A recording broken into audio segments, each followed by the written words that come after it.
turbo-alternateur, si vous voulez, c'est un concentré de puissance.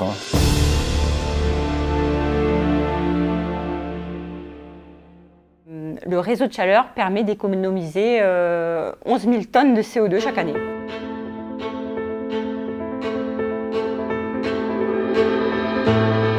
Il y avait un système qui était en place qui était plutôt à la production uniquement d'énergie électrique.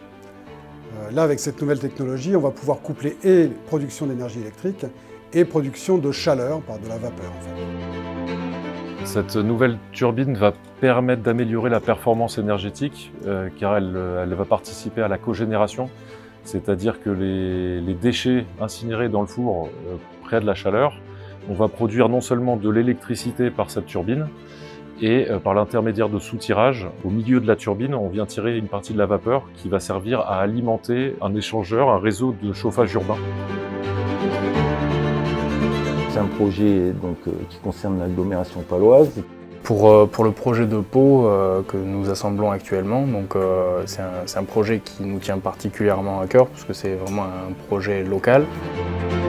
L'activité principale d'Interpec, du coup, c'est vraiment la conception, la mise en groupe, la mise en service de tout ce qu'on appelle GTA. Un GTA, un groupe turbo-alternateur, en fait, c'est ni plus ni moins qu'un gros groupe électrogène et qui, au lieu de fonctionner à l'essence, il va fonctionner à la vapeur.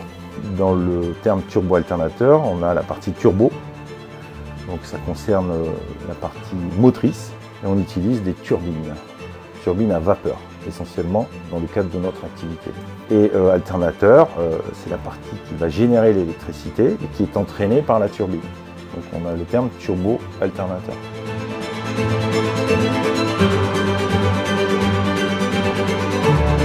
Le principe en fait va être d'incinérer des déchets pour générer de la vapeur surchauffée que l'on va venir détendre dans une turbine afin de générer de l'électricité via l'alternateur.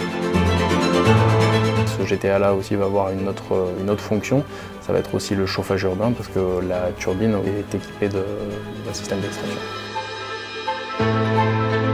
Les grandes étapes en fait, de la mise en groupe d'un groupe turbo-alternateur, ça va commencer par la réception des gros équipements qui vont être la turbine, l'alternateur, le réducteur et le châssis.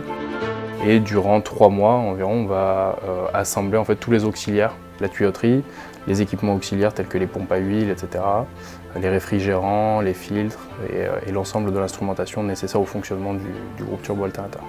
Dans le groupe Interpec, il y a aussi une société qui s'appelle la société TIL, qui elle conçoit tout ce qui est armoire de contrôle-commande, dans lesquelles on aura les automatismes, pour piloter le turbo-alternateur. Entre Interpec, TIL et Cefatec, on couvre l'intégralité des services liés à cette discipline de fourniture de turbo-alternateurs. Nous, on amène des produits capables de participer à cette décentralisation énergétique et capables aussi d'être intégrés dans des projets d'énergie renouvelable. Voilà.